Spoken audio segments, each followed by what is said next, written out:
Hello everyone, welcome to today's film review where I will be talking about the elements of European film movement found in the film Charlie and the Chocolate Factory. But hey, before we start, what is the European film movement? Well, if you've watched films other than your average Hollywood blockbuster, you'll know that European films usually use different techniques for the composition of the scenes in the film, such as the fast camera movements and rhythm of the scenes to show emotion, and of course, surrealism. Because of how some American films may take inspiration from European filming techniques, the European film movement was born.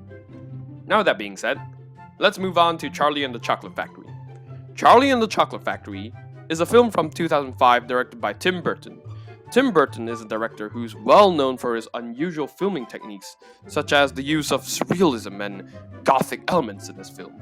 So we know we're in for a good ride with this film, due to Tim Burton's unusual filming techniques.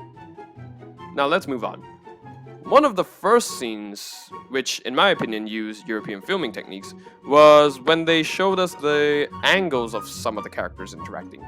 Instead of showing us the characters interacting normally, we see the shots in a first-person perspective point of view, such as the scene where the chocolate factory workers stole the secret recipe to Willy Wonka's chocolates, and the scene where one of the kids named Veruca gets her golden ticket from her father. However, that is just the little tiny bits of the film when it comes to that. When we get to the chocolate factory, that is where things are really get serious. When the guests are at the entrance of the chocolate factory, we see some sort of performance from the wax dolls with some sort of happy, cheerful music. But I'll be honest, the way the wax dolls look is really uncanny, and with the uncanny appearance plus the bright colors and the happy cheerful music, the scene was actually very eccentric and surreal.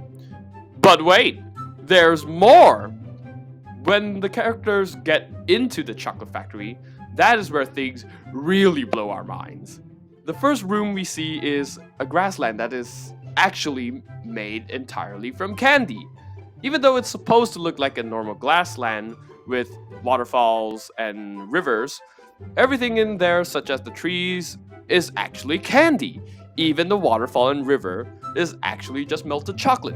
Now tell me that doesn't look like something straight out of a surreal painting, because I know it looks like a surreal painting and it just looks so surreal and fascinating.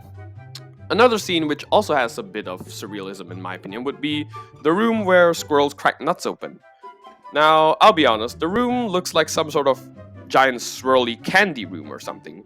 But then again, I know this room isn't as impressive as the grassland room, but hey, where in the world would you see a room like this, where squirrels open nuts in some sort of room that looks like a swirly candy room, and throw the bad nuts into the garbage chute? I know I wouldn't find it. Charlie and the Chocolate Factory is a rather unusual type of film due to these little elements of European film movement rather than the typical Hollywood tropes we see in most movies. It may be a weird film, but it's weird in a good way due to the creativity put into the film, thanks to Tim Burton's eccentric and gothic style of filming. With all that being said, that is all I have for today's film review. Thank you for watching, everyone.